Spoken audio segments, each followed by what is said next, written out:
Week 15 of the fantasy football season. Here's a few wide receivers I have as sleepers this week. The first receiver, Brandin Cooks of the Dallas Cowboys. He returned a couple weeks ago for this Cowboy team, out there in 87% of fantasy leagues. And Cooks in 2 games back in the lineup. I know the numbers haven't been great, but he's been a good red zone target for Cooper Rush. Week 13 versus the Giants, 3 catches, 16 yards, touchdown, 7 targets. And week 14 versus the Bengals, 1 catch, 3 yards, and a touchdown. So this week, a good matchup at the Panthers. Their defense can't stop anyone.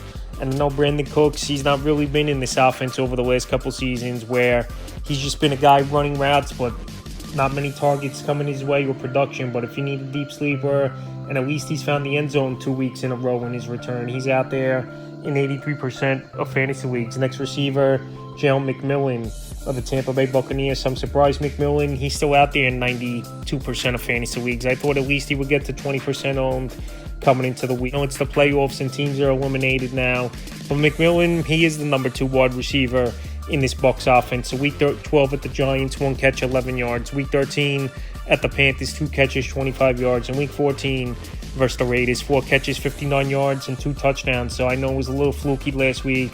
I know it was a great matchup versus a Raider defense that obviously one of the worst units in all the league. And this week, definitely a tougher matchup at the Los Angeles Chargers. But I think Jalen McMillan, he could go out there.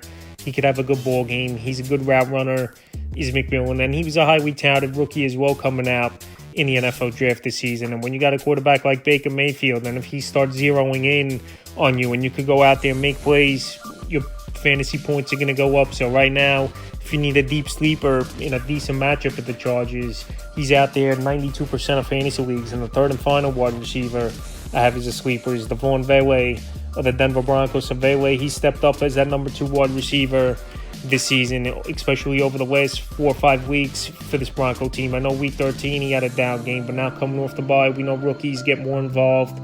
They get more into the playbook and pick it up even more. And I think that's going to be the case with Vele for the stretch run here. Week 11 versus the Falcons, 4 catches, 66 yards. Week 12, the Raiders, 6 catches, 80 yards. And week 13 versus the Browns, like I said, a down game, 1 catch, 16 yards. So targets have been decent this season for Vele. He's a big 6'7", 6'8" target. Definitely a big red zone target as well.